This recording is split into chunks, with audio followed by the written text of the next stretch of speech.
Hello YouTube, welcome to Nakatsugawa. It's a beautiful place, beautiful day today. So I'm here to welcome you all to this place. This is a place we're renovating here in Nakatsugawa. There's a road that goes around the house. It's an old Japanese style long house, Nagaya, and the house sits on this kind of embankment, this wall. This is the most unlikely place to find a Calgarian.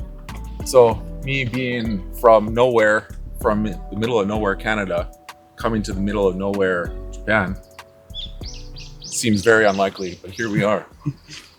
Okay, come on in, folks. Let's go inside.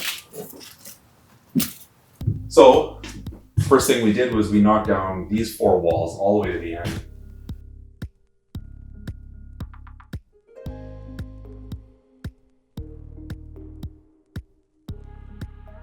There was four separate rooms. It felt very cramped and closed off. And because we're renting this place out to a single family or maybe two families at once, I thought the best thing we could do is just open up this whole area and make it welcoming and put one giant living room in here. And we found that there's some pillars here and over there. And yeah, we're just working out how structural they are and if we can knock these down.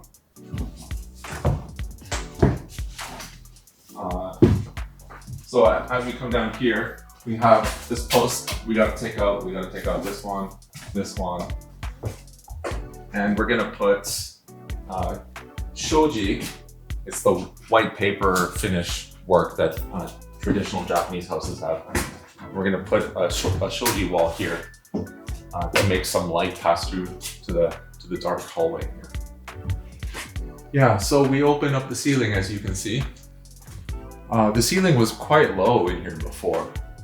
So one of the things I thought we had to do right away was raise it up. It was like right here.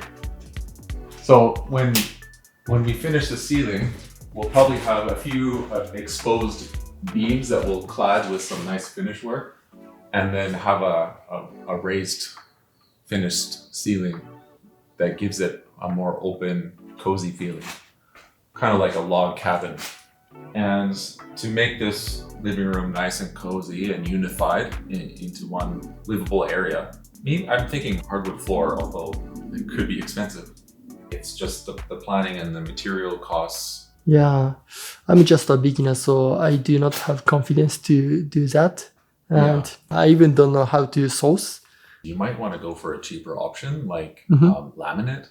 It's called a floating floor because it just sits on the floor and without glue or anything. You just put a foam mat underneath to make it more cushy, and then it just sits there. You put a nail on the end, and then you cover the nail with a baseboard. Do you know what baseboard is? Baseboard? Baseboard. It's like that narrow finish work that sits on the wall. It's probably I've witnessed. So around every door you have a frame. Yep. And typically the wall has one. This is kind of like baseboard, but it's different shape. American style has it like two or 3 inches up. Yeah, I've seen that. When you put in a floor and you have nails on the end, you cover the nail with your baseboard. Oh, okay.